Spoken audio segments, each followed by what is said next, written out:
estamos, pues, para estudiar. Ustedes para escucharme y yo para hablar. Ciertamente, saber escuchar es algo muy difícil. Más fácil es saber hablar.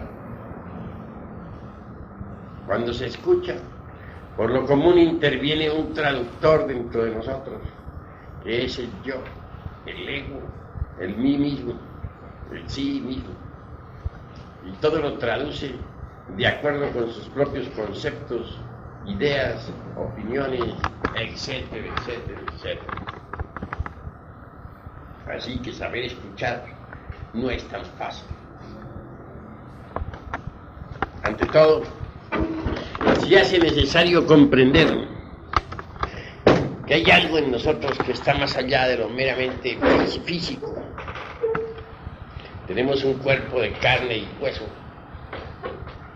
Eso es obvio.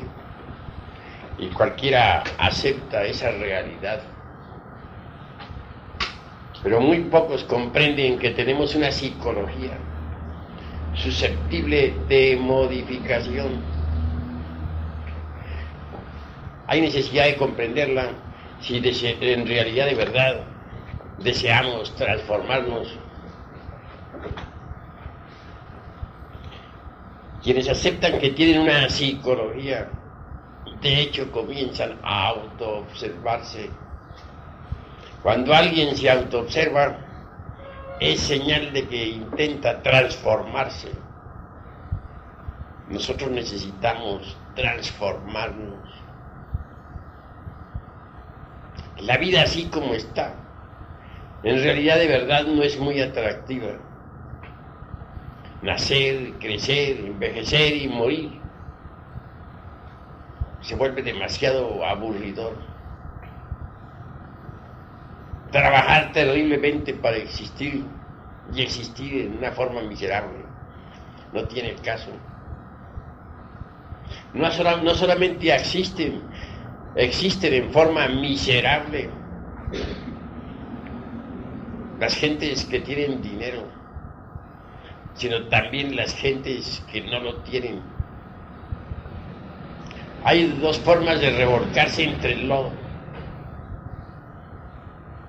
Algunos se revuelcan entre el lodo de la miseria y otros se revuelcan entre el lodo de la riqueza. Todo eso es desolador. Así que vivir así por vivir, existir así porque sí, sin saber por qué ni para qué, es algo que no tiene la menor importancia. ¿Qué es lo que somos? ¿Con qué objeto existimos? ¿Para qué vivimos? Tantos afanes, ¿y al fin qué? Cada uno de nosotros es simplemente una máquina encargada de transformar energías. Sucede que las energías de los 7 planetas, las energías planetarias de nuestro sistema solar, no pueden pasar así porque sí al interior de la Tierra, debido al hecho mismo de que nuestro planeta es diferente. Es un mundo gobernado por 48 leyes, un mundo completamente distinto a los otros mundos del sistema solar.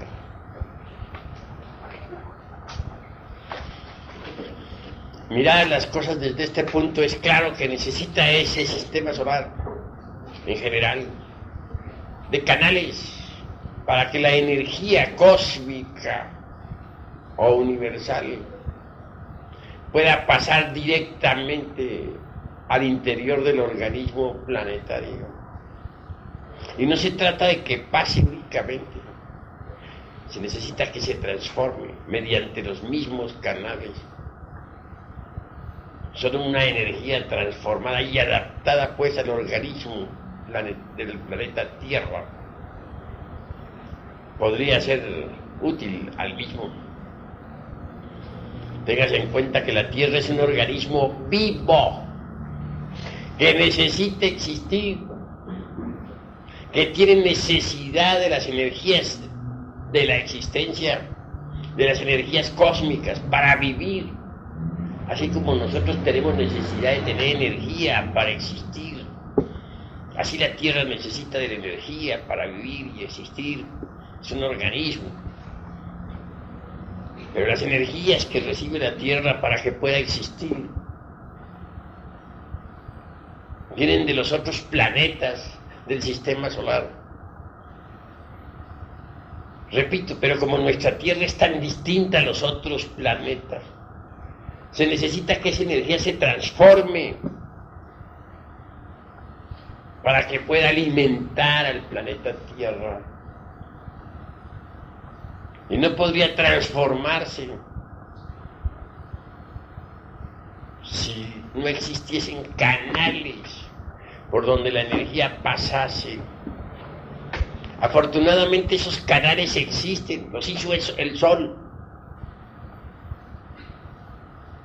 Están constituidos por la vida orgánica, que como fina película el Logos ha establecido en la costa terrestre. Así pues, la delgada película de la vida orgánica, vegetal, animal, humana, es necesaria para que las energías puedan transformarse y pasar al interior de la Tierra.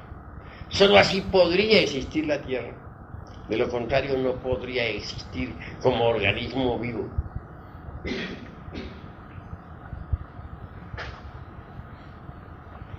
Nosotros, los seres humanos, somos simplemente máquinas por donde la energía cósmica debe pasar. Cada uno de nosotros recibe ciertas cargas de electricidad y de magnetismo que luego transforma inconscientemente y retransmite automáticamente al interior mismo de la Tierra. Para eso existimos. Y tantas amarguras para que la Tierra exista, para que esta mole planetaria gire alrededor del Sol. Y nosotros que nos creemos tan grandes, y realmente no somos más que simples maquinitas transformadoras de energía. Y el motivo de nuestra existencia es ese. Para que este enorme mole planetario exista, debemos continuar nosotros con nuestras viditas, infelices vidas, las de nosotros. Trabajar para comer, poder vivir. Existir para la economía de la naturaleza. A ella no le importa qué ideas tengamos, qué creencias.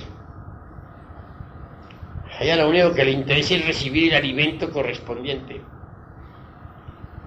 el alimento energético que debe pasar por nuestro cuerpo. Eso es todo. ¿Y nosotros cómo vivimos? Riñendo en casa, o en las calles, o en los campos de batalla, sufriendo bajo el tacón de un tirano, el de la fábrica, posiblemente el de la oficina, pagando nuestros consabidos impuestos para poder figurar como ciudadanos,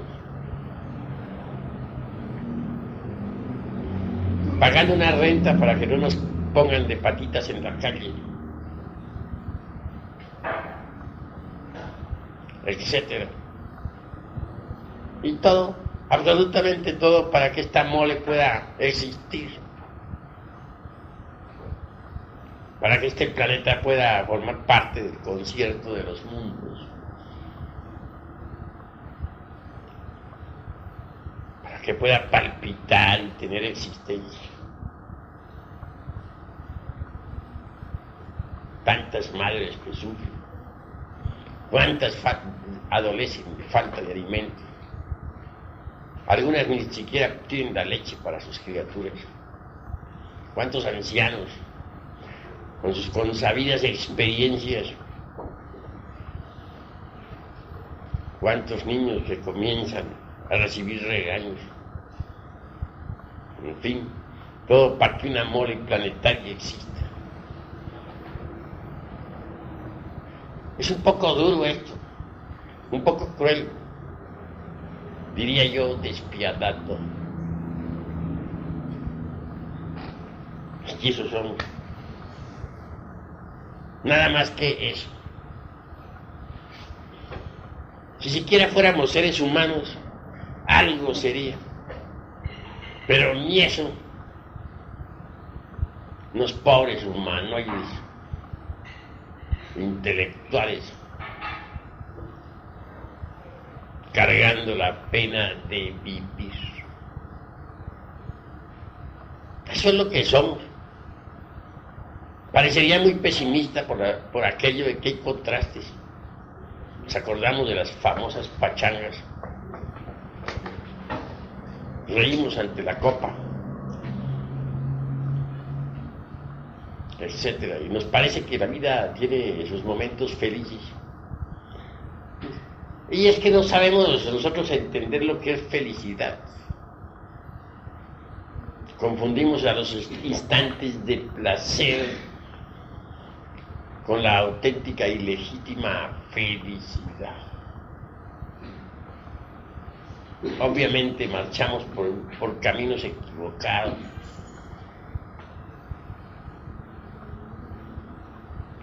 ¿Y qué queda después del hastío del placer? Únicamente desengaño, la decepción. ¿Cuántas veces se casa un hombre que cree que adora a una mujer? Una mujer que cree que ama a un hombre. Se casan, mas en realidad de verdad estaban autofascinados, no se amaban. Creían que se amaban, mas no se amaban.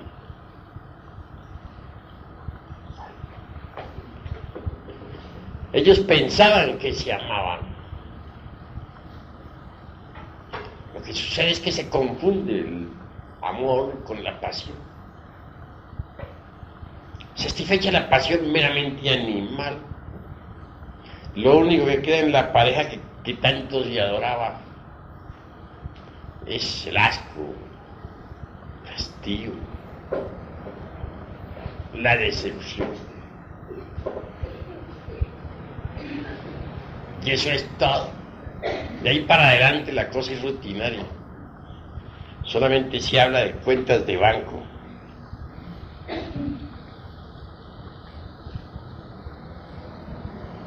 De la renta, de la ropa que está sucia y hay que lavarla, de que necesitamos que el desayuno llegue a tiempo para salir al trabajo. Cuando en cuando salir por ahí a dar un paseo, como para buscar un escape al aburrimiento, a una pachanga que termine en una tremenda cruda, en gran decepción. Y así va pasando la vida hasta que llegamos a viejos. Y ya viejos nos sentimos veteranos. Nos gusta que nos llamen nuestros nietos, con que nos digan abuelo, para narrarles nuestras tristes historias, de las cuales nos sentimos orgullosos. Historias corrientes de la vida. En mis tiempos, el presidente don fulano de tal hizo tal y tal obra. Para contarles alguna cruenta lucha fratricida a la que tomamos parte. Posiblemente está documentada con nuestras heridas de guerra, de las que bien podemos sentirnos orgullosos. Puras tristezas. Que murió nuestro hermano tal, que nuestro primo perdió su fortuna, o de que los tiempos aquellos eran mejores, etc. Al fin llega la muerte, vida infeliz. Y para eso trabajamos tanto, para eso sufrimos tanto.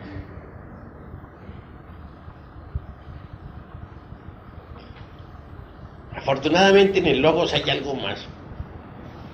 El sol es compasivo. Si bien es cierto que nos tiene convertidos en puras maquinitas ahí, sirviendo a su naturaleza, la naturaleza que él creó. No es menos cierto que tiene un interés creado también.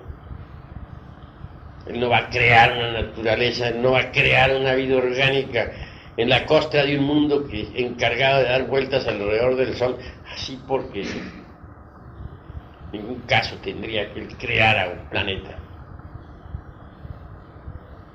para que girara alrededor de un centro de gravitación. Nada más que así porque sí, como por vacilar o por diversión, sin un propósito definido. No tendría caso haber creado este planeta para nada. Tiene que haberlo creado para algo.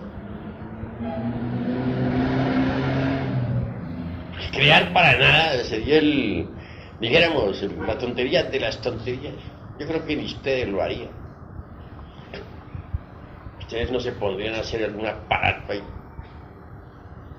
hasta sufrir por el tal aparato, ponerlo en existencia para nada, para luego destruirlo. Yo creo que tiene un objetivo esta creación. Él cobra un precio, sí, y lo exige de verdad, por haber creado la delgada película de existencia orgánica sobre la faz del mundo. Quiere sacar algo de ahí, tiene un interés, y tiene razón, además. Quieren sacar una cosecha de hombres solares. La idea no está mala, pero sí difícil. Se trata de un ensayo, muy espantoso, por cierto, y bastante trabajoso, en el tubo de ensayos de la naturaleza. Eso es lo que él quiere, crear hombres solares. Me viene a la memoria en este momento Diógenes con su linterna. Él anduvo un día por las calles de Atenas con una lámpara encendida buscando un hombre y no lo halló.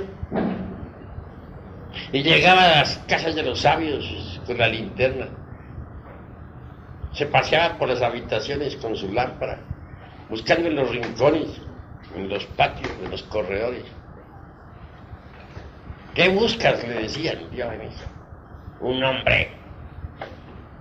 Pero si las calles están llenas de hombres, las plazas públicas están llenas de hombres. Esos no son hombres, respondía. Esos son bestias. Comen y duermen y viven como las bestias. Y visitó la casa de los científicos y de los artistas, y por donde quiera hacía lo mismo. Es obvio que los enemigos aumentaban a medida que visitaba casas y más casas. Todos se sentían manifiestamente ofendidos con Diógenes. Y tenía razón. No lo halló. Muchos después han querido creer que sí lo halló en algunas partes. Los partidarios de Marat pensaban que sí lo había encontrado en una cueva que se era Marat. Tonterías, la verdad fue que no lo halló. Si Marat fue un hombre allá, no, Marat, pero hallar un hombre de verdad en todas partes es difícil. No lo halló. Vivía Diógenes entre un tonel. Ahí comía, ya existía. Ni siquiera tenía casa. Vivía entre un tonel, es decir, lo que diríamos nosotros, pues, recipiente, barril. Lo interesante de Diógenes Laercia fue que a tiempo de morir le visitara entonces nada menos que Alejandro el Magno, aquel que logró colocar a toda la Europa y a toda el Asia bajo su cetro. Se dio el lujo de correrlo. Un hombrecillo como Diógenes viviendo entre un tonel y se da el lujo de correr a Alejandro Magno.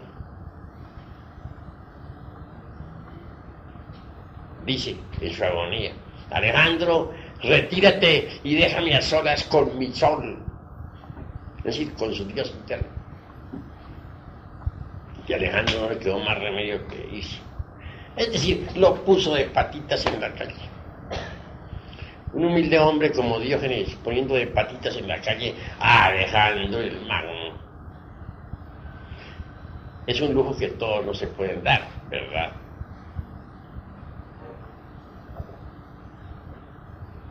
Bien, continuando hacia adelante, llegamos a la conclusión de que hombres auténticos en el sentido de la palabra es muy difícil encontrar, muy trabajoso. Afortunadamente el sol ha depositado pues en las glándulas sexuales los gérmenes para el hombre. Podrían desarrollarse tales gérmenes si nosotros cooperáramos con el sol. Entonces dejaríamos de ser simplemente máquinas parlantes como actualmente somos. Nos convertiríamos de verdad en hombres, en reyes de la creación. Pero decir que esta humanidad está compuesta por hombres es exagerar la nota. Porque yo entiendo que el hombre es el amo, el señor, el rey, así lo dice la Biblia. El rey de la creación creado para gobernar a todas las especies animales, vegetales, para gobernar el mar, para gobernar el aire, el fuego.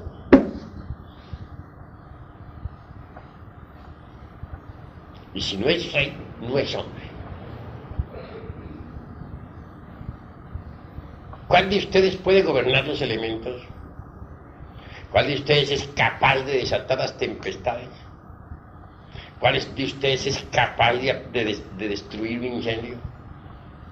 ¿Cuál de ustedes es capaz de poner en actividad los volcanes de la tierra o hacer estremecer el mundo? ¿Desatar un terremoto o destruirlo? Si no somos amos de la creación, entonces no somos hombres. Porque está escrito en la Biblia que el hombre es el rey de la creación. Así, ¿somos reyes o no somos? Si somos víctimas de las circunstancias, si un terremoto acaba con 7,000 personas como sucedió ahora en Europa el 7 del presente mes,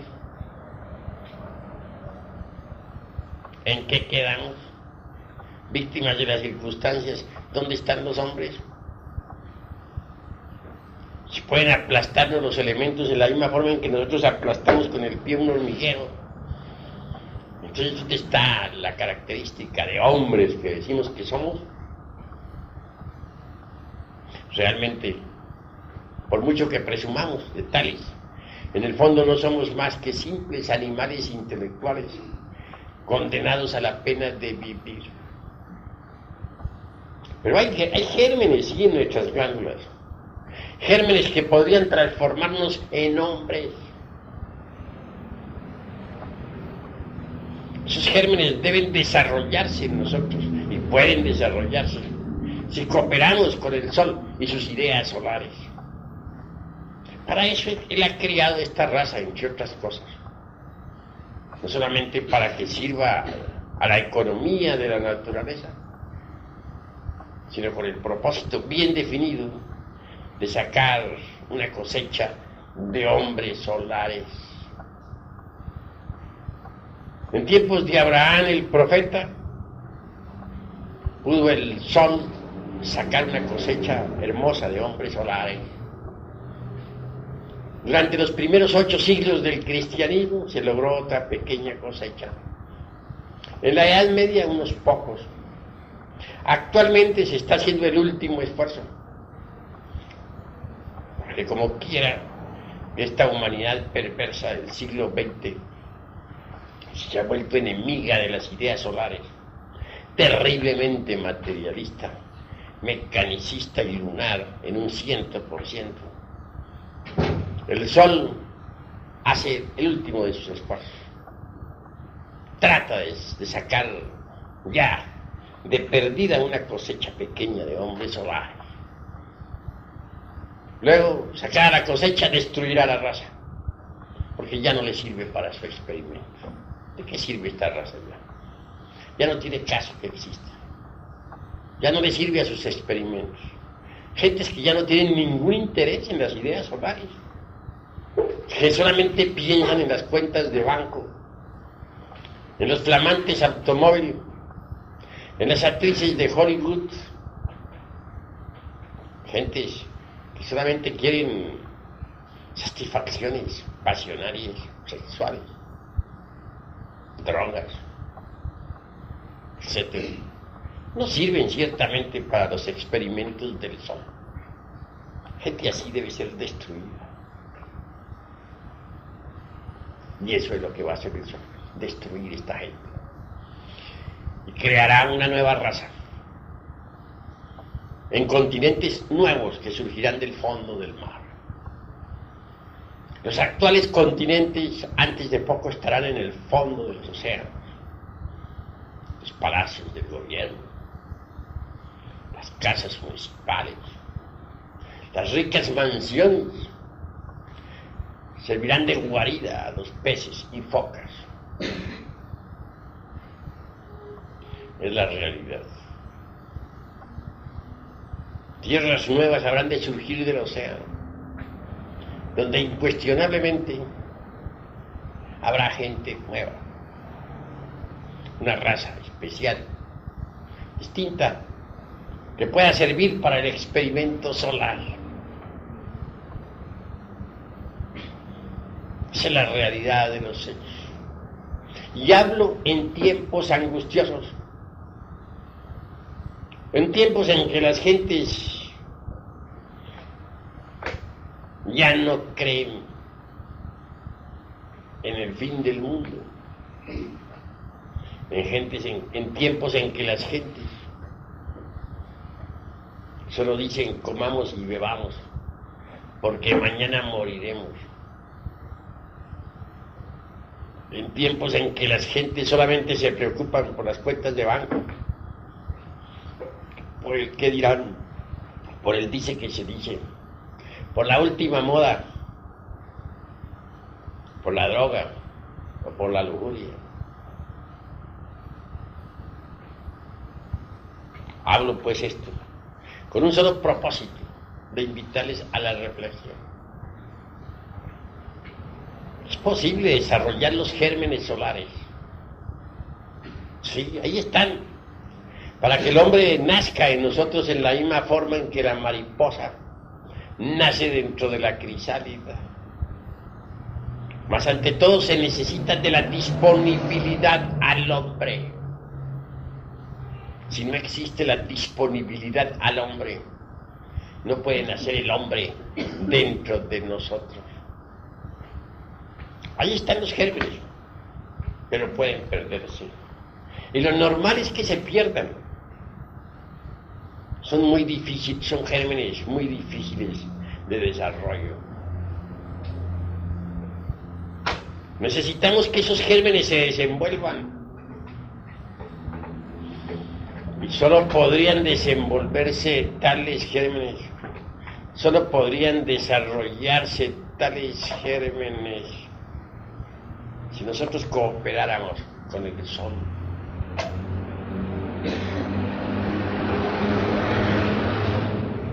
En el sexo está el secretum secretorum de la autorrealización íntima del ser. Pero debemos no escandalizarnos ante el secretum secretorum.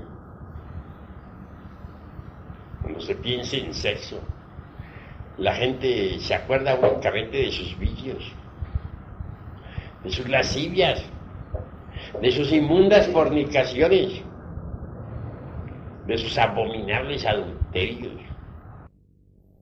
Miremos nosotros cómo se unen los polos positivo y negativo en el cáliz de la flor para que haya creación. Miremos nosotros las especies que viven y alientan bajo los rayos del sol. El cisne, por ejemplo, con su lívido plumaje, nos habla de amor. El cisne se alimenta con amor. Cuando uno de la pareja muere, el otro sucumbe de tristeza. Existe una orden del cisne que existe tanto en Europa como en Estados Unidos. Dicha orden solamente se dedica a estudiar eso que se llama amor.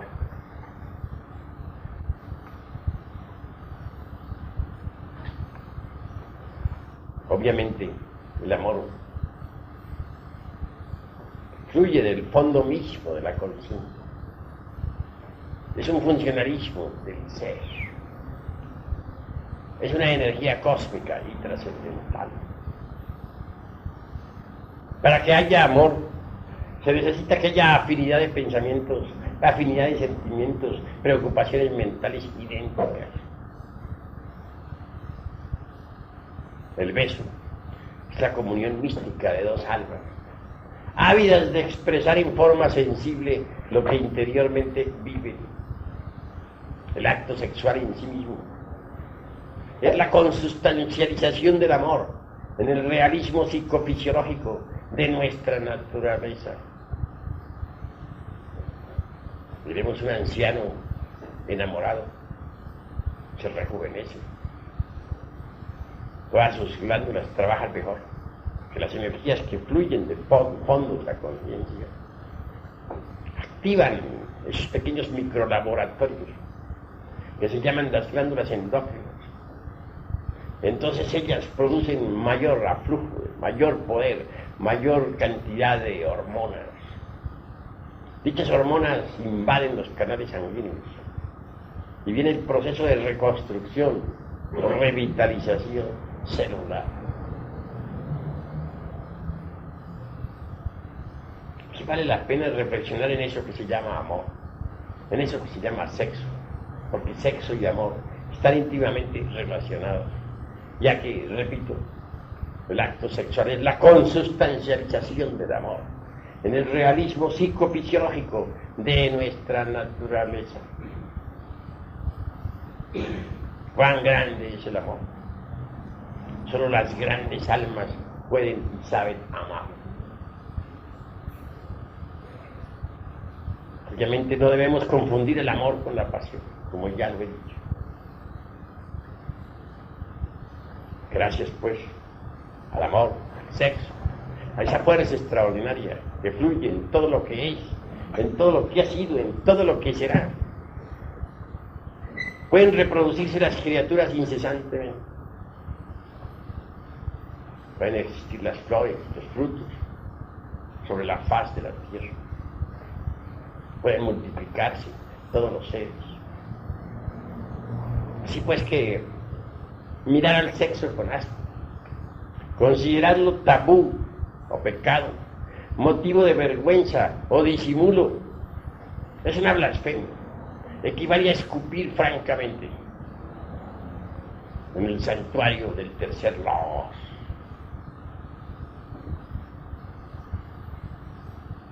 Así que vale la pena entender que es necesario trabajar con el poder maravilloso del sexo. Si por la fuerza maravillosa del tercer logos existe toda la naturaleza, si gracias a la fuerza sexual existimos nosotros, entonces es indispensable entender lo que es esa fuerza para no profanarla. Es necesario saberla usar para transformarnos radicalmente. Muchas veces hemos dado la clave de la transmutación. Conexión del Lingam Yoni, sin eyaculación, del ens seminis, porque dentro del ens seminis está todo el ens virtutis, del fohat. Esa es la clave. Ese es el secretum secretorum de la transmutación. No uso para ello toscas palabras, porque el sexo es sagrado. Su clave debe ser expuesta con rectitud. Pero el que entiende, entienda, trabaje, que eso es lo fundamental. Cuando uno transmuta el esperma sagrado en energía, o puede originar el cambio total. Los sabios alquimistas medievales nos hablan del mercurio de la filosofía secreta. Y esta en sí misma no es otra cosa sino el alma metálica del esperma sagrado. Cuando se transmuta el esperma, el exiohejari, cuando no se comete el crimen de derramar el vaso de Hermes Trismegisto, el 3 veces grande dios Ibis de todo. Obviamente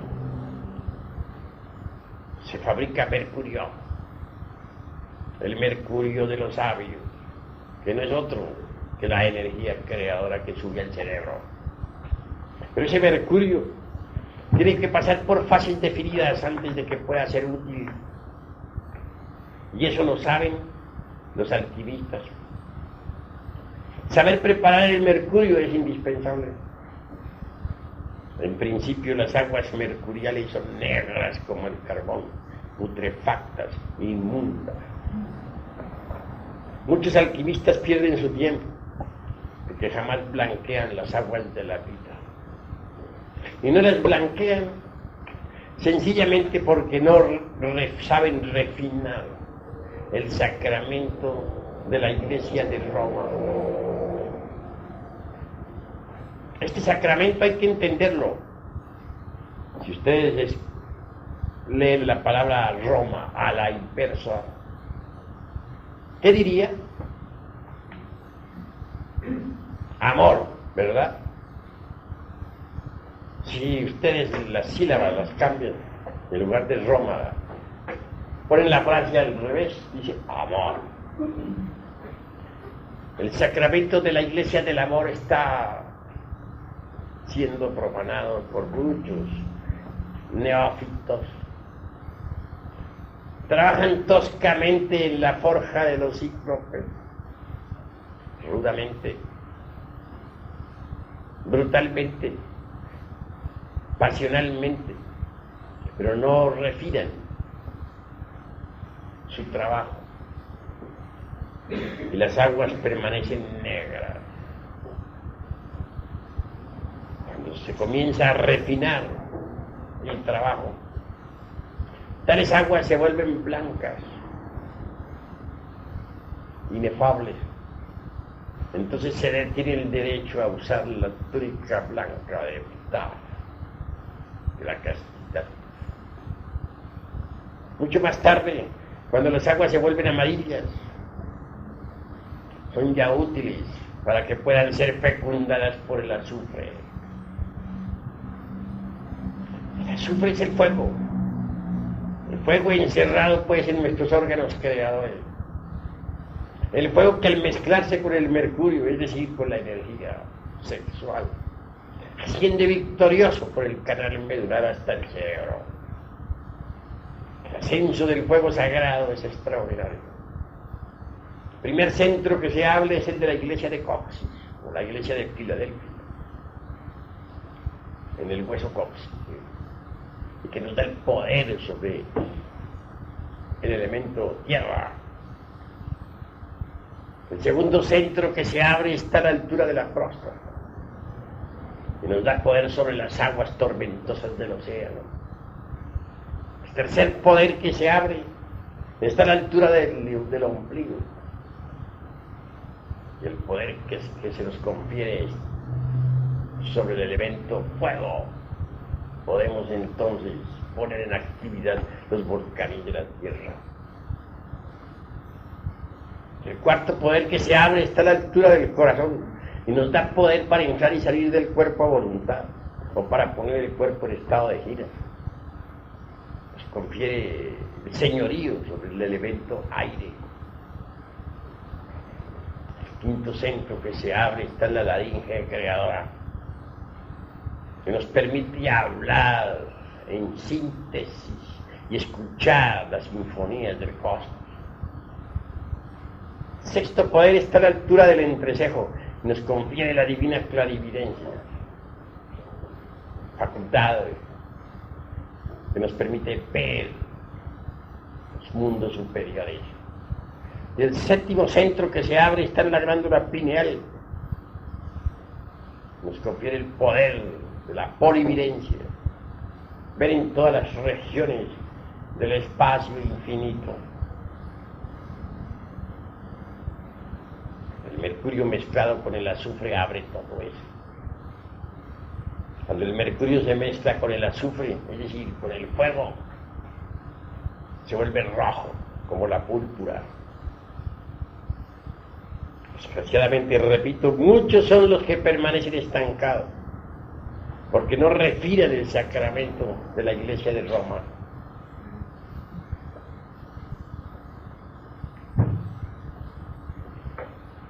El excedente de todo este azufre, de todo este mercurio, y aún de la sal sublimada que asciende mezclada con el azufre y el mercurio, cuando cristaliza en nuestras células, en nuestro sistema nervioso gran simpático, toma la forma extraordinaria y maravillosa del cuerpo astral. Este es un cuerpo que viene a fabricarse dentro del organismo, en el laboratorio. Un cuerpo magnífico. Uno sabe que tiene un cuerpo astral cuando puede funcionar con él, cuando puede usarlo, como las manos, como los pies. Con el cuerpo astral podemos visitar nosotros otros planetas del sistema solar. Con el cuerpo astral podemos ponernos en contacto con los 30 aeones que surgieron en la aurora de la creación. Con el cuerpo astral podemos ponernos en contacto con todos esos décanos, arcángeles y tronos que existen en el universo. Con el cuerpo astral podemos viajar a todos los mundos de la galaxia, incluyendo a Sirio, que es la capital central, alrededor de la cual gira toda esta gran Vía Láctea.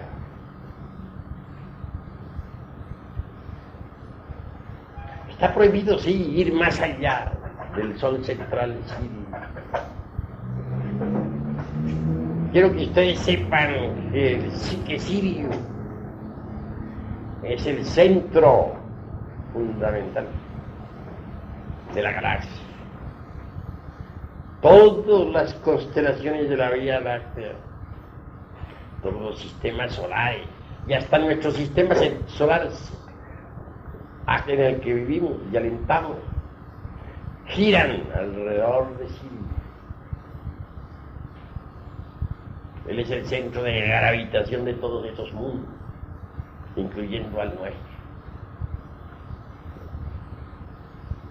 Por eso al iniciado al que tiene cuerpo astral, solo se le permite ir hasta Sirio. Más allá de Sirio está prohibido. Porque más allá de Sirio hay otras galaxias con leyes diferentes que uno no entiende. Yo mismo, con mi vehículo sideral, astral, con el eidolon, como diríamos en alta magia, cuando he intentado pasar más allá de Sirio, he sido regresado a Sirio. Pues nos está prohibido ir más allá del Sol central. Sé que hay otras galaxias, mucho más allá. Galaxias cuyas leyes no entendemos. También hay antigalaxias, antimateria, antimundos, antisoles, antiestrellas, antiátomos. Las galaxias, por ejemplo, de antimateria son para nosotros incomprensibles. No sería posible entenderlas. Aún sabios como Einstein resultarían absolutamente ignorantes en materia de física o matemáticas si se les llevara a existir en una galaxia de antimateria donde las cargas eléctricas están a la inversa.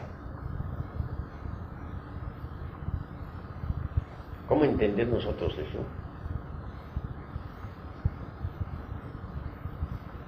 Una antiestrella con cargas a la inversa, hecha de antimateria.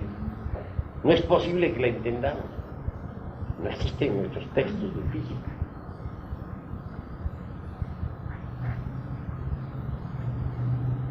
O sea, ahora pensemos lo que significaría pasar más allá de Sirio.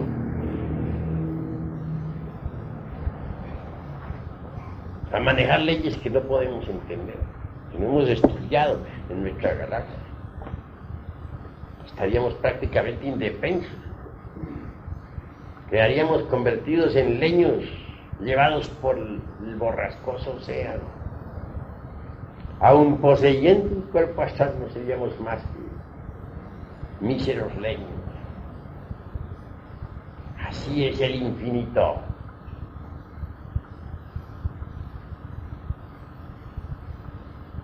¿Cómo podríamos entenderlas con gentes que tienen cuerpos de antimateria, que sus cargas son a la inversa, sus conceptos pertenecen a dimensiones que desconocemos? Imposible. No entenderíamos ni jota. Así que tener un cuerpo astral vale la pena. Vale la pena para conocer muchas regiones del espacio. Pero jamás podríamos pasar con tal cuerpo más allá de Sirio.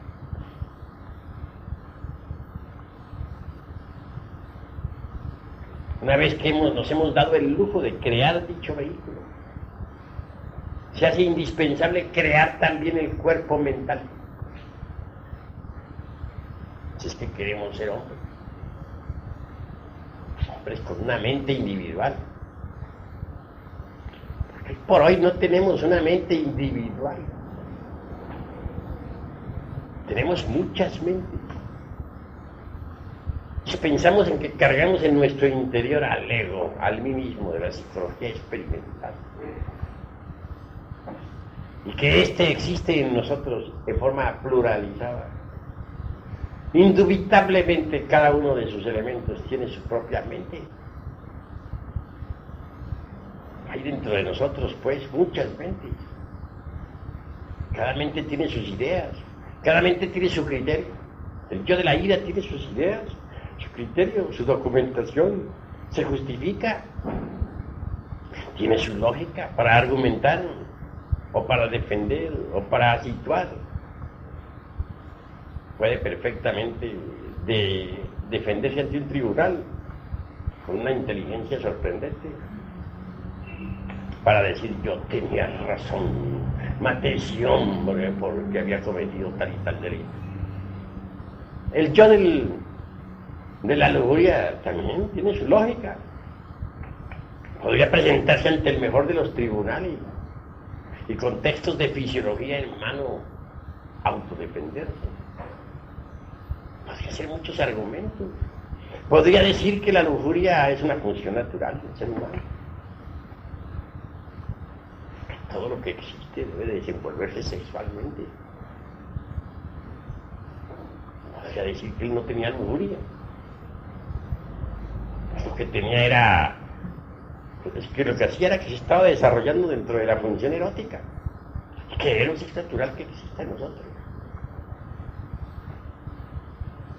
Podría hacer una exposición de fisiología ante una cátedra. Podría pintar en el pizarrón toda la fisiología de Eros y el funcionalismo de ovarios y testículos y dejar a todos asombrados. Así pues que cada uno de los yoes que llevamos dentro tiene su lógica, tiene su mente, tiene sus razonamientos, su mente propia. Lo interesante es que cada mente que cargamos en nuestro interior disputa con cada una, chocan las distintas mentes que cargamos unas con otras. Entonces, ¿qué? Tenemos muchas mentes y eso no lo ignora nadie.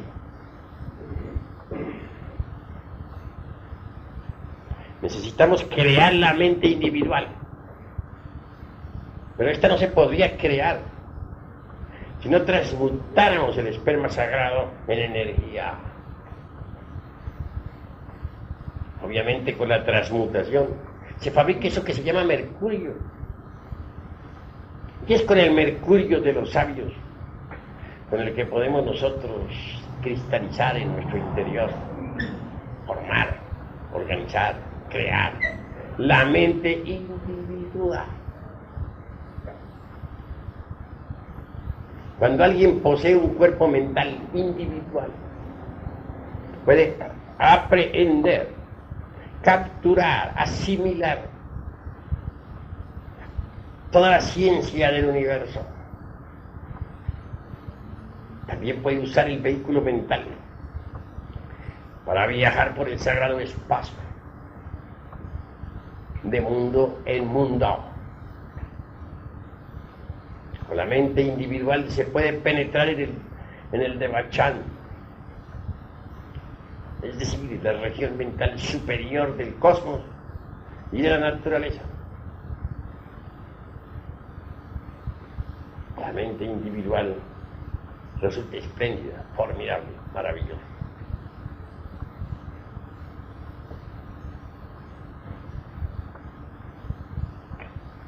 Pero eso no es todo. Las gentes son víctimas de las circunstancias. A las gentes las mueven las circunstancias. Dependen de la ley de los accidentes. Esto lo vemos a diario. Uno no podría verdaderamente aprender a dirigir las circunstancias si antes no ha creado el cuerpo de la voluntad consciente.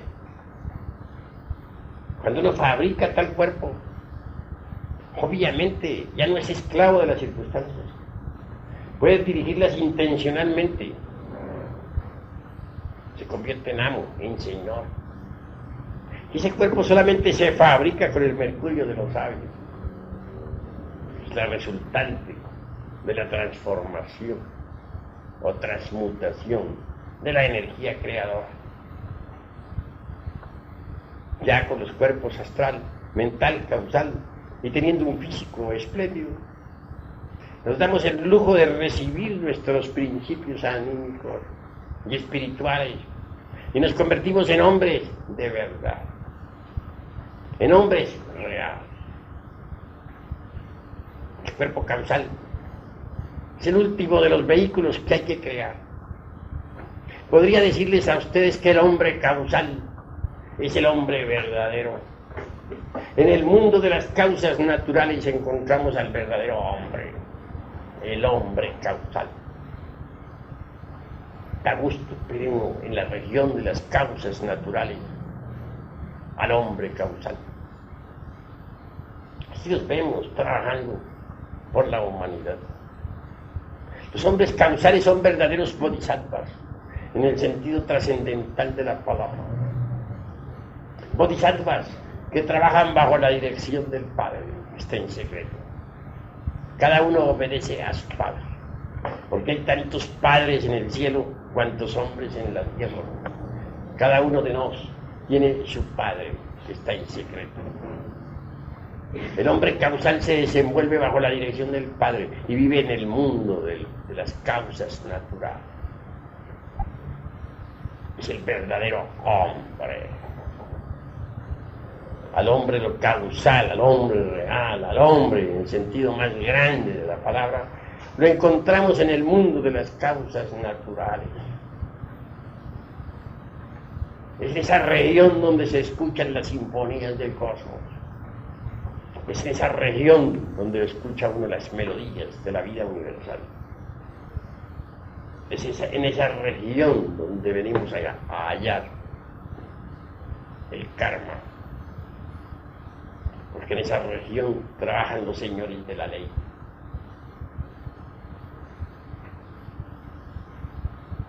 El hombre causal puede absorberse sus vehículos astral y mental para vivir precisamente en esa región. Desde allí se proyecta ya hacia las regiones de la mente cósmica y sus profundidades, o ya hacia las regiones del mundo de la astral, para aparecer posteriormente en el mundo físico. En nombre de la verdad tendría yo que decirles que para poder existir aquí con ustedes, para poder platicar aquí con ustedes,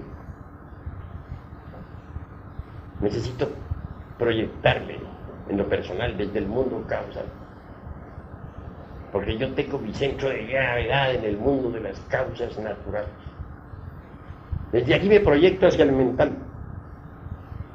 posteriormente hacia el astral, y por último, haciendo grandes esfuerzos, vengo aquí al físico para platicar con ustedes.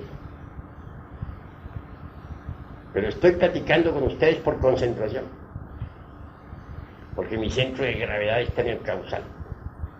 Soy un hombre del mundo causal. Y si algo digo, si algo explico, es por mandamiento, que porque se me ha ordenado entregarle a ustedes este mensaje. Y lo hago con el mayor gusto, a fin de que ustedes puedan hollar la senda de la revolución, de la conciencia, de la revolución en marcha, de la revolución espiritual, integral, divinal.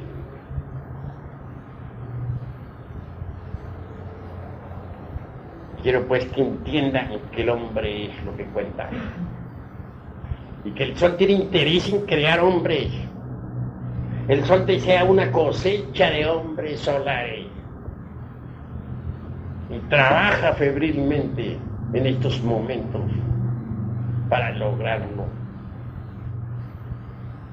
Quiero que sepan ustedes que cuando una raza pierde todo interés por las ideas solares, el sol también pierde todo interés por la raza y la destruye. En estos momentos el sol quiere destruir esta raza porque ya no le sirve para su experimento. Mas antes de destruirla, hace un esfuerzo supremo. Saca con grande esfuerzo una cosecha pequeña, aunque sea, de hombres solares. Ustedes atienden nuestro llamado. Si en ustedes se crea la disponibilidad al hombre, el sol podrá absorbérselos. como hombres solares. Pero se necesita que ustedes cooperen con el sol. Solo así podrán transformarse en hombres solares. Se hace urgente que ustedes, antes que todo, sepan transmutar. El hombre solar solamente puede crearse con la energía solar. Y esa energía está contenida precisamente en el azogue en bruto de los sabios, en el mineral en bruto. Tal elemento es el Edexiogejare, es decir, el esperma sagrado. Quienes cometen el crimen de extraerlo de su organismo con propósitos pasionales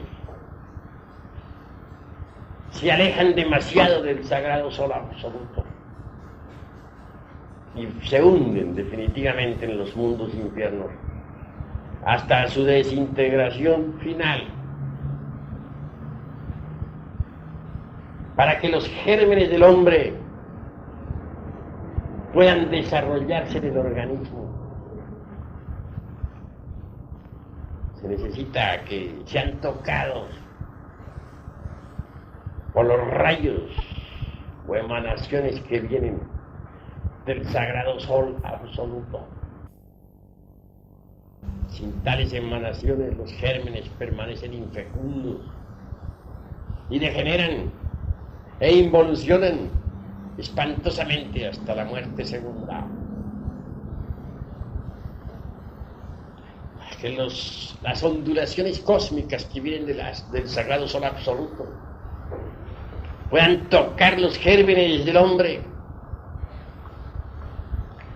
se necesita que no nos alejemos del sagrado sol. Uno se aleja demasiado de ese astro cuando fornica y adultera. Así que debemos entender que ni a los fornicarios ni a los adúlteros los toca el sagrado sol absoluto. Por eso fracasan. No puede sacar el sol cosecha de los fornicarios, ni tampoco de los adúlteros. Para que el sol saque alguna cosecha, se necesita que nosotros marchemos de acuerdo con la ley. ¿Qué se entiende por fornicario? El que derrama el vaso de Hermes Trismegisto. ¿Qué se entiende por adúltero? El que entra en contacto sexual con persona que no pertenece a él. Por ejemplo, un hombre que toma a otra mujer y abandona a la que tiene, es adúltero. Aún más, si la tomase únicamente para transmutar, sigue siendo adúltero. Que si carga dentro de su espina dorsal un tipo de energía, la de su esposa, y luego entra en contacto con otro tipo de energía, la de otra, que no es su esposa. Estos tipos de energía igual se destruyen entre sí. Es una ley física, que dos tipos de energías igual en oposición se destruyan entre sí. Viene un cortocircuito, se quema un cable. ¿Cuál? El de cierto hilo que existe en la espina dorsal y por el cual sube el azufre, es decir, el fuego. Al quemarse, pues el alquimista pierde grados, poderes, fracasa en la gran obra. El trabajo es pues muy delicado. Por eso se ha dicho en el Apocalipsis de San Juan que ni los adúlteros ni los fornicarios podrán entrar en la Nueva Jerusalén. Eso es obvio. Ellos se alejan demasiado del sagrado sol absoluto. No alcanzan las emanaciones del sagrado sol a tocar sus gérmenes sexuales. Y estos entonces se tornan involutivos y al fin se pierden.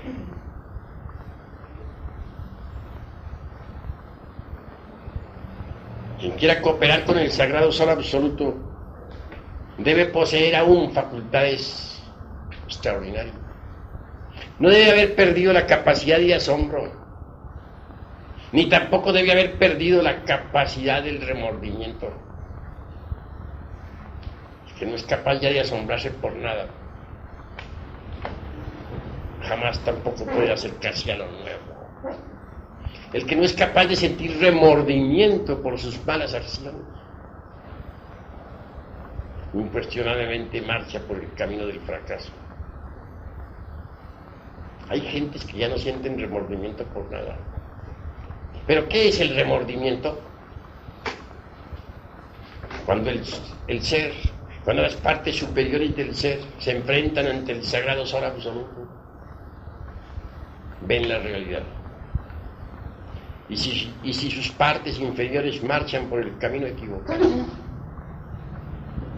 entonces surge en el ser el remordimiento. Este remordimiento del ser es transmitido a la personalidad.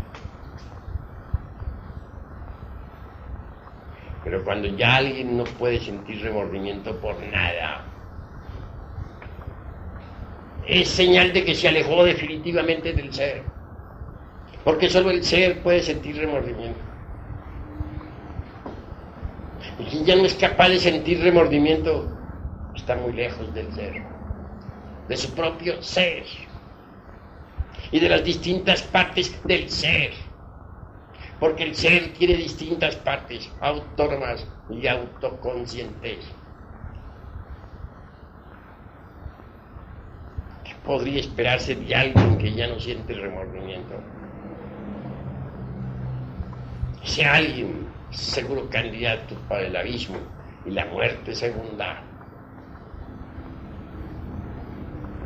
Si hay alguien que todavía tenga remordimientos, que sea capaz de sentir remordimiento por las malas acciones cometidas, ese alguien es digno para nosotros de admiración. Yo francamente admiro al que todavía siente remordimiento. Conozco a algunos que todavía son capaces de llorar por las malas acciones cometidas en vidas anteriores. Obviamente, cuando yo escucho a gentes así, no puedo menos que sentir cierto consuelo en el corazón. Sé que esas gentes pueden autorrealizarse. Pues cuando encuentro a alguien que no siente remordimiento por nada, ni por ninguna mala acción cometida, el dolor invade mi corazón. Porque sé que ese alguien es un caso absolutamente perdido.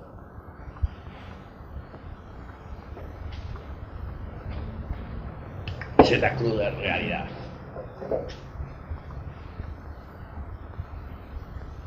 Todavía me viene a la memoria una escena cuando yo era un adolescente. En aquella época pude encontrarme con un gran intelectual. Indubitablemente aquel amaba el vino. Y entre concepto y concepto no dejé de acompañarlo en algunas copas. Sin embargo, al otro día sentí yo gran remordimiento. Se lo dije a él, siento remordimiento de haberme tomado aquellas copas.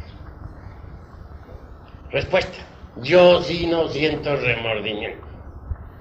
Y que vengan otros. Me llené de horror. Pude ver a aquel hombre cómo bebía y bebía y bebía incansablemente. Y pasaban las horas y seguía bebiendo. Me lo encontraba por las calles bebiendo, hecho un desastre, y en el más horripilante desaliño. Y pasaron 8 días y lo veía yo todavía bebiendo. Lejos me mantuve de él. Lo había acompañado en unas pocas copas, pero jamás lo volví a acompañar. Ese hecho me sucedió cuando yo era todavía un adolescente. Entonces sentí el remordimiento, por unas pocas copas que hube de tomar. Pero aquel, obviamente, tiene que haber muerto hace mucho tiempo. Es posible que ahora involucione entre las entrañas de la tierra bebiendo todavía. Jamás le llegó el remordimiento.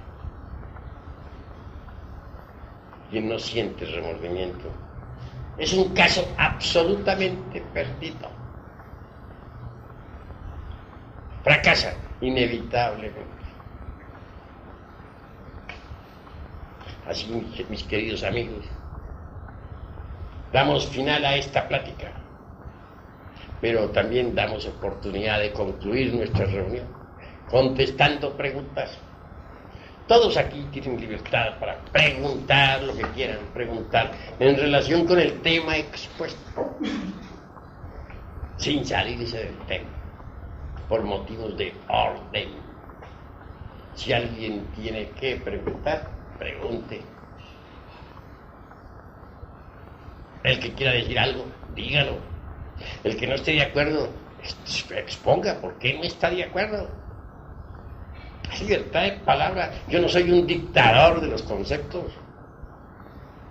He venido a compartir con ustedes ideas.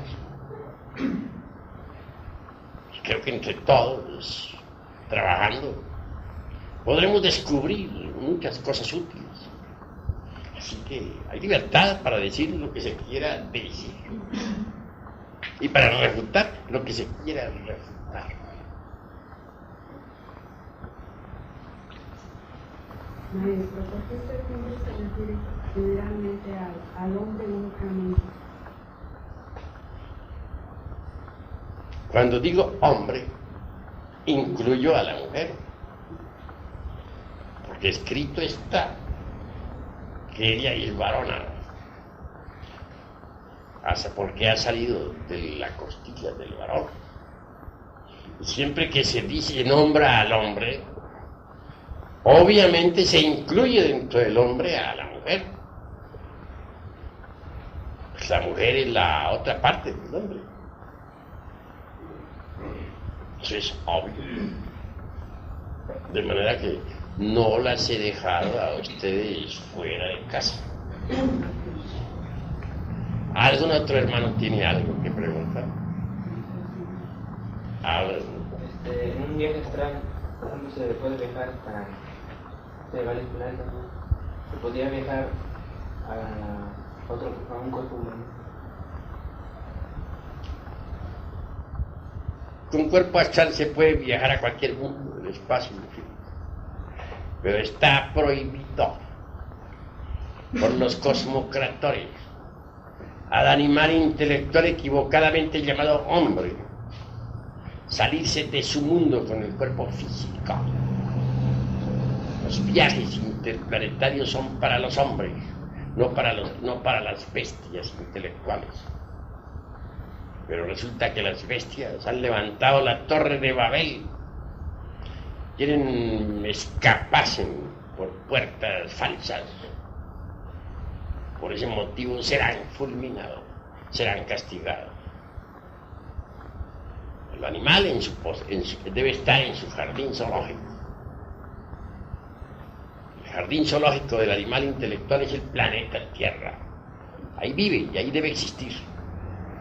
Intentar escaparse de ahí es un crimen que la ley castiga.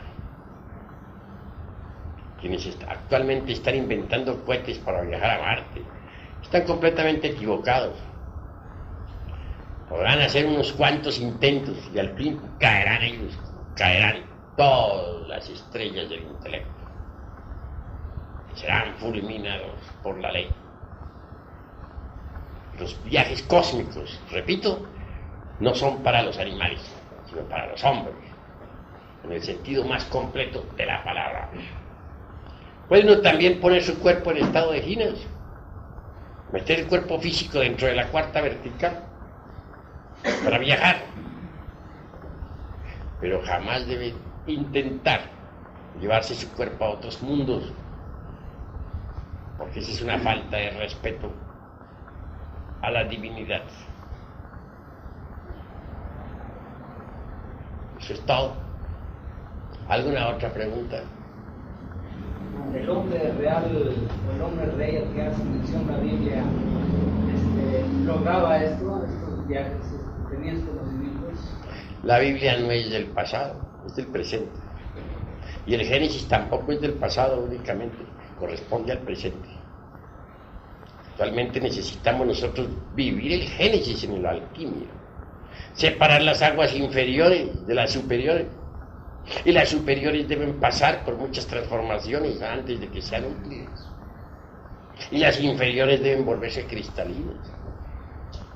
Para Jesús a la vida. Todo el trabajo tiene 7 periodos, tal como está en el Génesis. En el último de los periodos aparece el hombre verdadero. Génesis es un libro de alquimia para alquimistas y solamente se entiende en el laboratorio de la alquimia. De manera que mediante la alquimia se pueden crear hombres verdaderos que sean capaces de viajar de esfera en esfera, de mundo en mundo. Eso es todo. ¿Alguno otro? A ver. ¿Le podría llamar hombres reales, por ejemplo, hombres verdaderos, por ejemplo, a Noé, Moisés, esos de hablan de Jesús?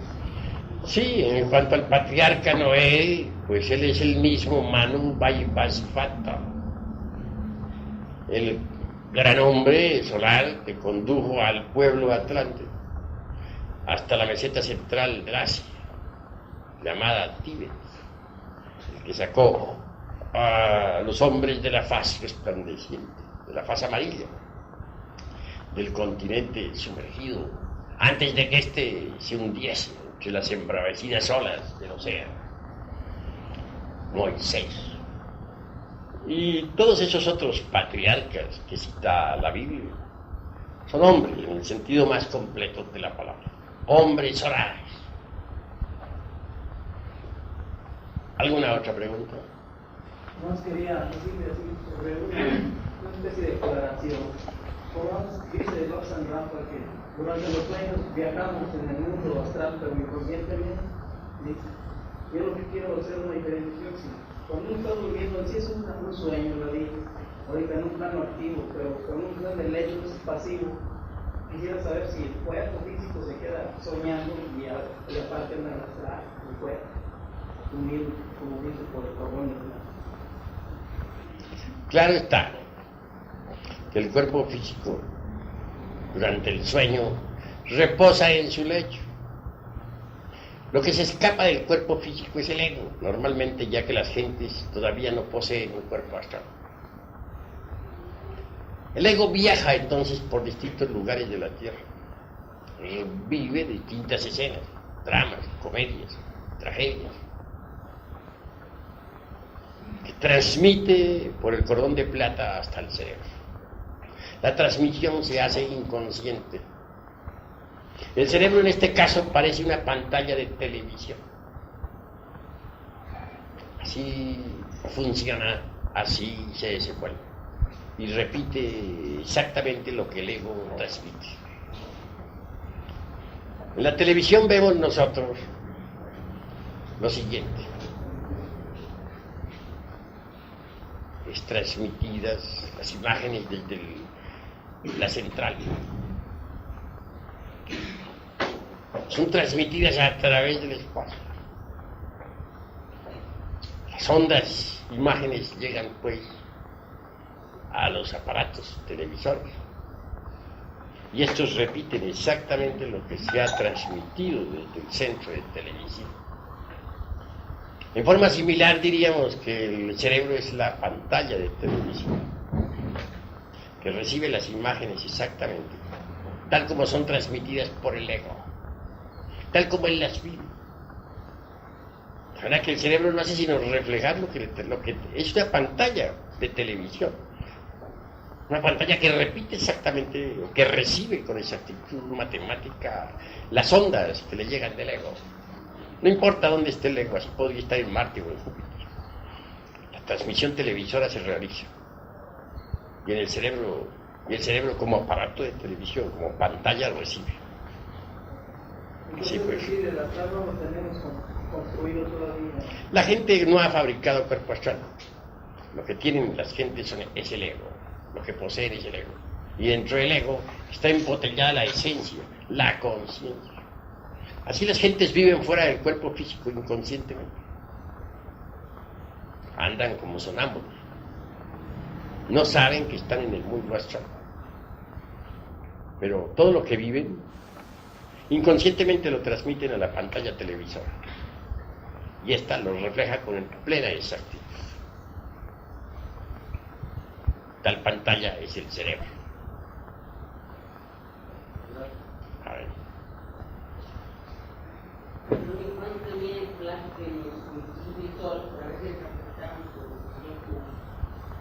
El plazo ya terminó. El reloj de arena está parado. Junto al reloj de arena está el esqueleto de la muerte con la guadaña, dispuesto a eliminar a todos estos millones de seres humanos que no sirvieron para nada, que pueblan la faz de la tierra. Bueno, no exageremos la nota diciendo que no sirvieron para nada. Sirvieron para la economía de la naturaleza. Siguen sirviendo. Hasta los cuerpos físicos destruidos sirven como abono a la tierra. Para eso sí han servido. De manera que los tiempos terminaron. Pero si nosotros aprovechamos lo que queda antes de la destrucción, es poquito de tiempo que nos resta, podemos convertirnos en hombres solares. Saturno está guardando el momento de hacer su desastre. No lo olviden. ¿Qué más?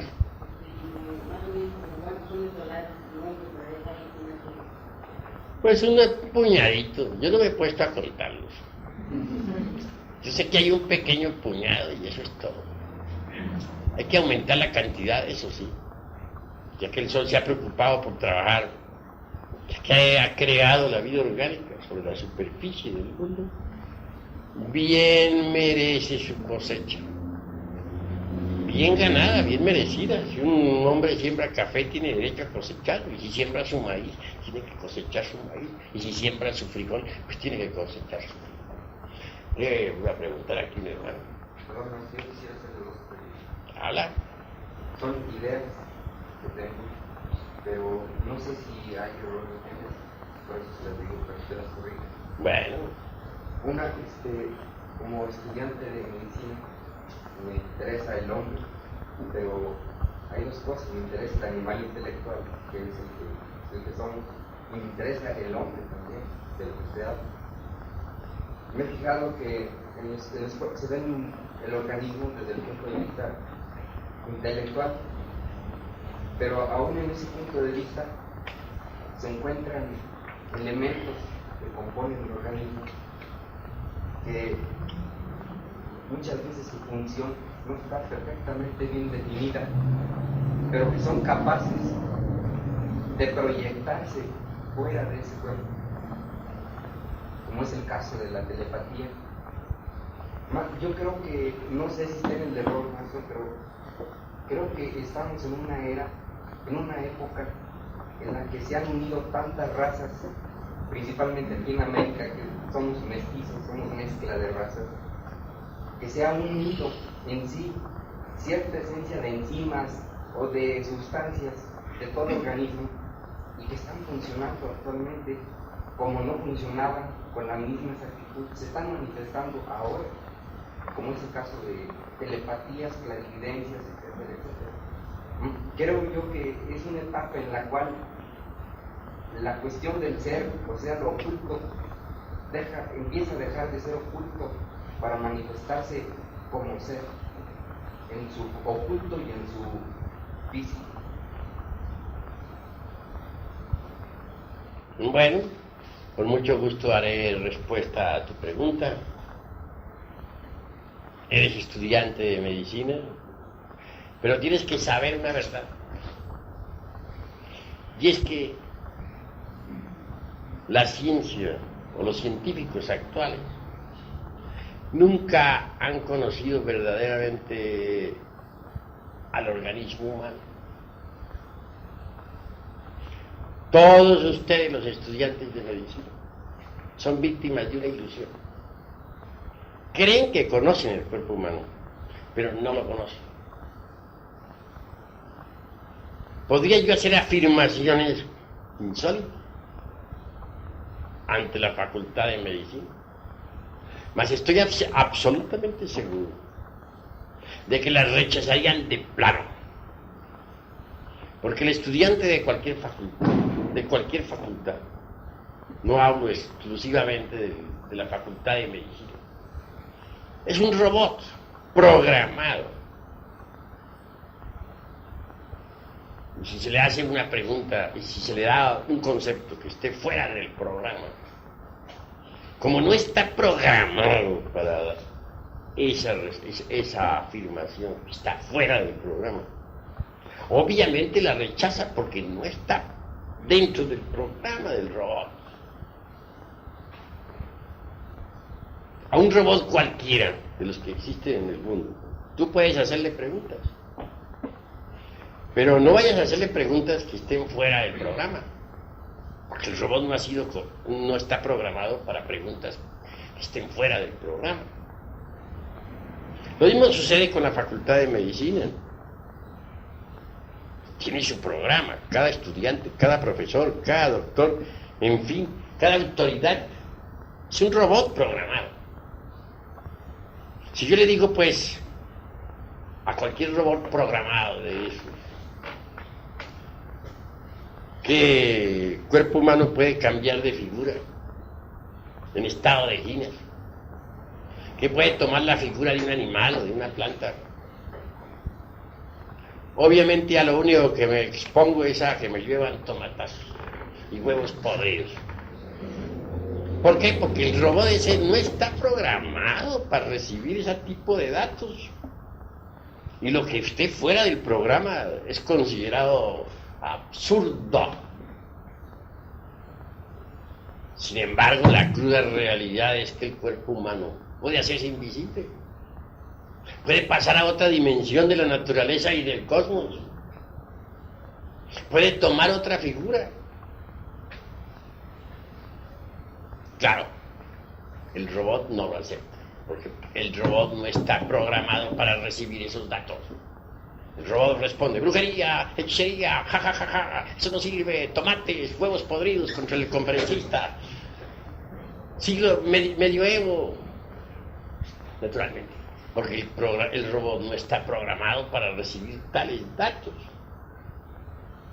Si le digo a un estudiante de medicina o a una cátedra entera, a un grupo entero de la facultad, que es posible separar del cuerpo físico un brazo o una pata y volver a tomarlo de nuevo, dice: imposible, eso no se conoce en cirugía, jamás se ha hecho ese experimento de que un hombre pueda separar a voluntad su cuerpo, una parte de su cuerpo, y luego reintegrarla a la totalidad sin operación quirúrgica. Eso es absurdo. Y claro, y tienes razón en responder, porque ese robot no está programado para recibir informes tan insólitos. Para esos robots eso es absurdo. Y hasta estúpido, además. Sabría cuentos aquellos como para cuentos de callejas, como para niños pequeños. Pero los sabios saben que sí es posible. Que se le diga a un robot que existen brujas, el robot diga: a estas horas con brujas, vaya, y en pleno siglo XX, en la era del átomo, de las moléculas, de los cohetes que salen disparados a Marte. Es imposible para un robot. Pero la verdad es la verdad, y los hechos existen. Si yo les digo a ustedes que las conozco, que sí existen, y si doy testimonio, dicen: el maestro Samael también está creyendo en brujas. ¿No? Pero nada de eso quita la realidad de lo que existe. Por eso hay un dicho que dice: no hay que creer en brujas, pero que las hay. Conozco un hombre facultativo, un licenciado, que es un gran intelectual. Fue marxista, leninista en un 100%. Fue materialista como ninguno. Pero al fin un hombre acostumbrado a la investigación científica resolvió buscar algo más y encontró el gnosticismo universal. Y dentro del terreno de la gnosis se dedicó a la experimentación. Ese hombre hoy es gnóstico, a pesar de que fue marxista y es profesor, es licenciado en economía y licenciado también en derecho. Ese hombre conoció ciertamente una calchona de esas que se dice bruja. Y no se trata de un charlatán, sino que la vio directamente. No sé, si yo le dijera que lo hiciera la declaración en público, tal vez no lo haría, por temor a que los robots programados, pues, de la facultad de él, lo excomulgaran. Además, pertenece a la generación aquella, pues, de López Portillo. Imposible para él ir a declarar a favor de las pobres brujas. Imposible. ¿Qué dirían? ¿Qué dirían esos señoritos de la sociedad? Esos señoritos de cuello almidonado. No tiene inconveniente en decir lo que le consta. Que descubriera alguna de esas calchonas, o arpías, como se le denominara, en los tiempos antiguos, como las calificase Dante en su Divina Comedia. Tiene raro. Claro, a descubrir momentos en que se robara un cerdo. Cuando la interrogó a la calchona, ¿por qué motivo lo hacía? Dijo, soy pobre y necesito festejar el matrimonio de mi hija. Pero lo insólito de aquella cuestión, la narración como para que se rían de mí, todos los hombres del laboratorio, todas las lumbreras del saber, está sencillamente en que no llevaba piernas la infeliz, las había dejado en casa.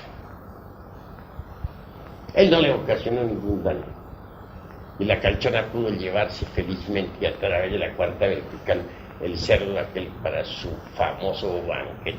El banquete de los demonios. Naturalmente lo que estoy diciendo podría ponerse entre comillas. Hasta la prensa podría darse el lujo de sacarme caricaturas. Conozco muy bien a las lumbreras del intelecto. Esa es la cruda realidad de los hechos. Así pues que, ¿cómo es eso? Que una arpía pueda dejar sus piernas, como lo dicen tantos textos coloniales, aquellos que cuentan maravillas sobre las épocas de la colonia. Eso es incongruente. Sin embargo, se ha podido comprobar. Y la Santísima Inquisición, por cierto, que lo comprobó. Y quemó a 2 de ellas en las hogueras coloniales. Allá ardieron las infelices como teas encendidas. Pero que vuelvan a otra vez a hacerse de sus piernas que han dejado en la cama. ¿Cómo es eso? Eso no lo aceptaría la universidad ni por $1 millón. Ni por $1.000 millones lo aceptaría. Y si algún profesor se atreviera a aceptarla, a ese profesor lo correrían de la universidad a tomatazos y huevos podridos. Pero la realidad es la realidad, ¿y cómo hacemos para que deje de existir la realidad? Hechos son hechos, y ante los hechos tenemos que rendirnos. Si un cuerpo puede cambiar de forma, si sus partes pueden ser separadas en determinados instantes, ¿en qué queda la ciencia médica? Ahora, yo conozco otras universidades muy distintas, que no son las actuales. Las conozco entre gente y salvaje, entre comillas, ¿no? Pero esas gentes tienen otros conceptos sobre la anatomía. Y estudian más. Duran hasta 13 años estudiando. Universidades muy serias, pero ridículas para el siglo XX. Y sin embargo, en esas universidades, el concepto sobre anatomía cambia fundamentalmente. Y realizan aquellos médicos curaciones que asombran. conozco ese tipo de universidades. De manera que universidades no son únicamente las que tenemos nosotros. Hay otras universidades del mundo que conocen la medicina en forma diferente. La realidad de los hechos es que hay dos tipos de ciencia. O sea, los bribones del intelecto y la ciencia pura. La ciencia pura es para los sabios. Y la del intelecto está formada con todo ese poderío de teorías modernas que abunda tanto por aquí, por allá y acullá. Teoría que pasan de moda como las modas de las mujeres. Hoy una teoría, mañana ya cambió, ya pasó de moda esa teoría, ya viene otra. Y al fin, ¿qué? Tenemos que llegar a la conclusión de que mientras uno no se conozca a sí mismo, tampoco puede conocer el universo. Ni nada. De manera que primero que todo conocernos a sí mismo, antes de poder conocer el universo, antes de poder conocer la naturaleza, antes de poder conocer el cuerpo humano. En cuanto a poderes, es demasiado lo que ha degenerado la humanidad. En la Lemuria, cualquier ciudadano normal, estoy seguro que podía contemplar claramente la mitad de un Holtapanay.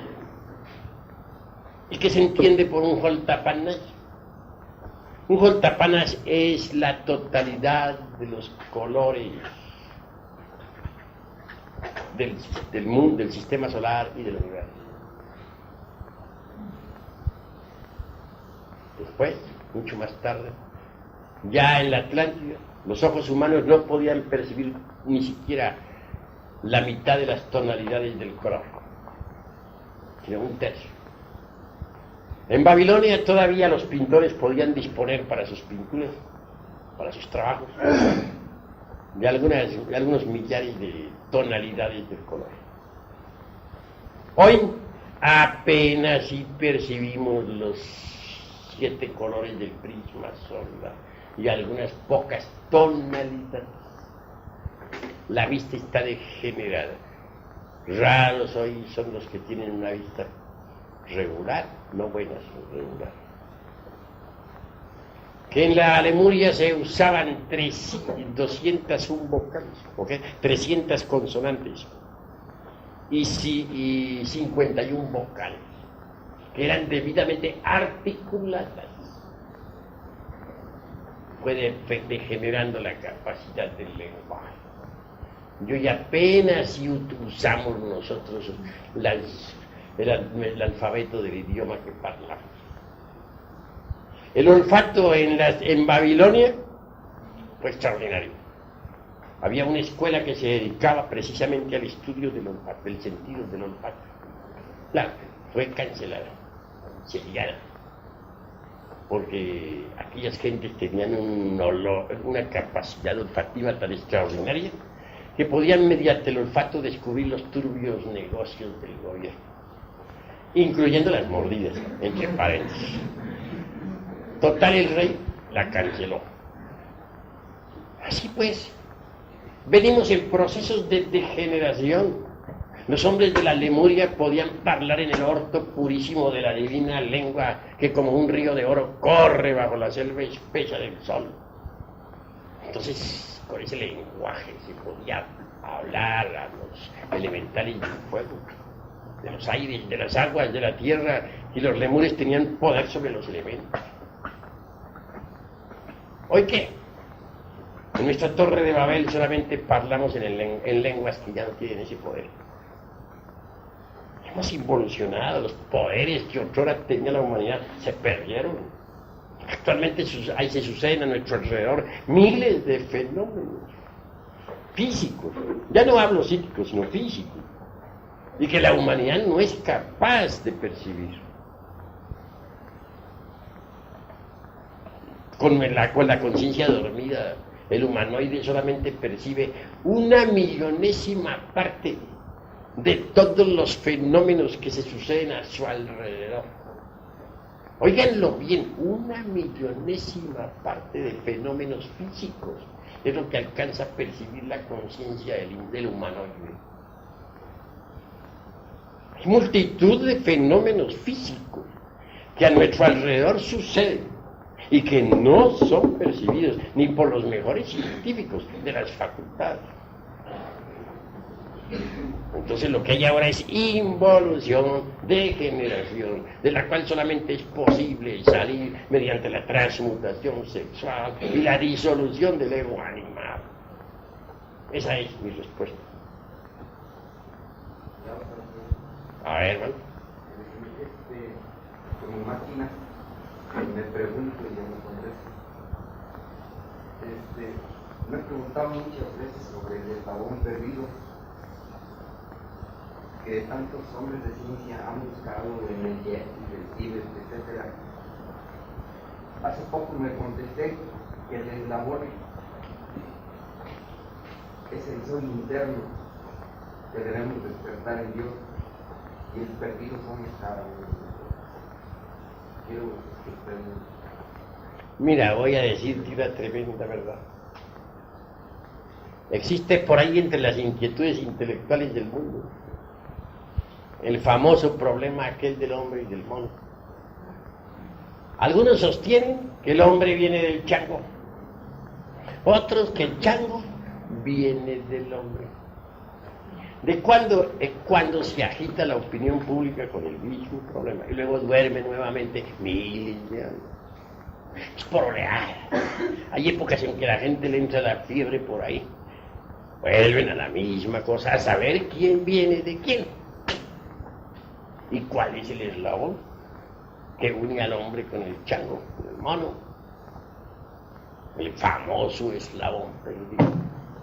Repito, algunos piensan que el hombre viene del mono, otros que es al revés, que es el mono el que viene del hombre. Al fin nadie sabe quién viene de quién.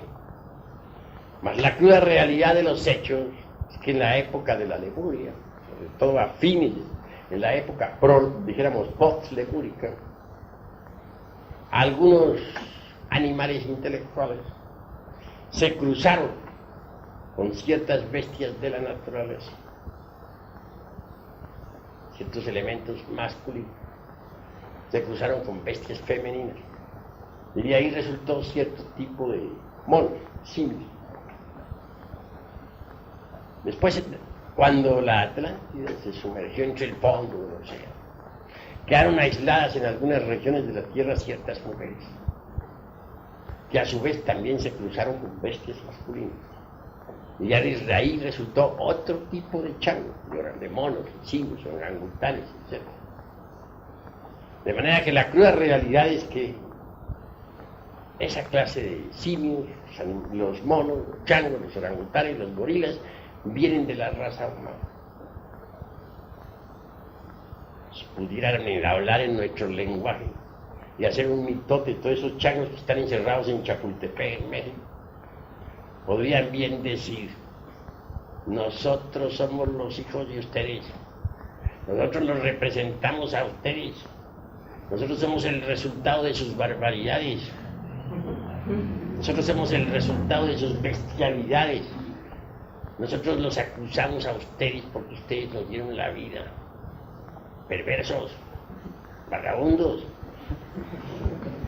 Pero los pobrecillos no pueden decir eso y tienen que permanecer encerrados en sus jaulas, sirviendo ahí de crudo testimonio sangrón para todos los pobres animales intelectuales. De manera que buscan el eslabón que une al hombre con el chango. Pues esa clase de bestias que sirvieron de rabón, tanto al final de Lemuria como de Atlántida, ya desaparecieron del escenario de la naturaleza. Que no los busquen más. Mejor es que se encarguen de eliminar de su interior lo que hay de bestialidad. He dicho. A ver, hermano.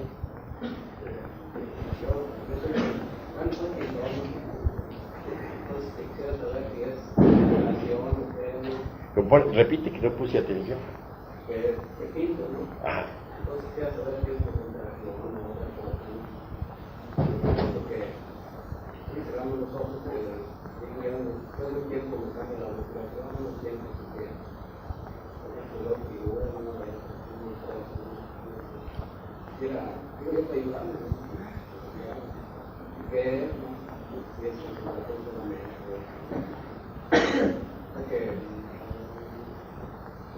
bueno, sí, comprendo. Indudablemente el translúcido trabaja. Existe en el ser humano dos tipos de imaginación. La una la podríamos llamar nosotros la imaginación intencional, y esta es el translúcido. Con ella se capta el mundo astral y sus figuras, o las maravillas del mundo de la mente, o las cosas extraordinarias del mundo causal, etc. Existe también otro tipo de imaginación. Quiero referirme en forma enfática a la imaginación mecánica. Esta, incuestionablemente, es la fantasía. Está formada con los desechos de la memoria. Es incoherente, insípida, insustancial, inodora, no sirve. En el pintor, en el artista, que se educa espiritualmente, funciona naturalmente la mente, digamos, la imaginación creadora, el translúcido que puede percibir lo real en los mundos superiores y para plasmarlo después con su mano artística en el lienzo. Así pues, estás usando el translúcido y eso es encomiable y maravilloso. Eso está.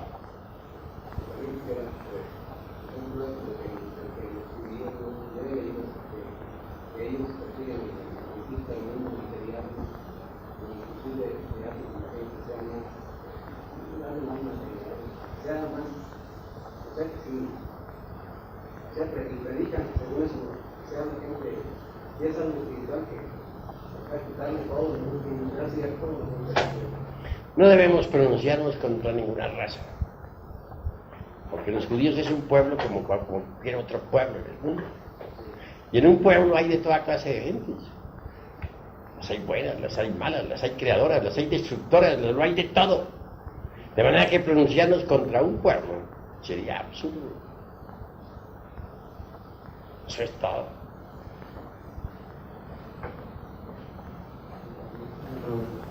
Por ejemplo, a veces uno ve unas imágenes que cree haberlas vivido antes y piensa si es un sueño o una reencarnación. Pues eso depende, cada caso es muy particular, cada caso es muy individual, cada imagen hay que examinarla. No se puede contestar eso de forma generalizada. Muchas veces en sueños podemos nosotros vivir escenas que pertenecen a vidas anteriores. En esos sueños muchas veces podemos vivir ciertos dramas, comedias y tragedias que no coinciden con la época actual. Obviamente tales sucesos pertenecen a vidas anteriores, a vidas pasadas. Eso es todo. ¿Esos días pasados está vivido uno o son imágenes nada más? Cuando digo vidas pasadas me refiero a las vidas anteriores que todo ser humano tiene. ¿Alguna otra pregunta de los hermanos? A ver, habla. Bueno, yo tengo un poco de quiero hacer la clase basada, seguramente que está haciendo trabajo. ¿Cómo dices? ¿Cómo se enteró? Barájamela más despacio. ¿Cómo se enteró usted? Yo venía, yo hacer nuestro clase basada, y tengo que conocer que yo venía a salvar. El Kalki Avatara está aquí adentro. Mi persona no vale nada. La obra lo es todo. ¿Entendido? Persona, repito, no vale nada. El Kalki Avatara está aquí adentro. Él es él. Lo que importa es él, no mi persona. El ser es lo que tiene ese mi ser, la parte superior de mi ser es el avatar. Pero la persona vale fine, ¿cierto? He dicho. Creo que hemos terminado esta noche, mis estimables amigos. Y mañana, ¿qué es el programa? La noche. Mañana, ¿no? Sí, La noche.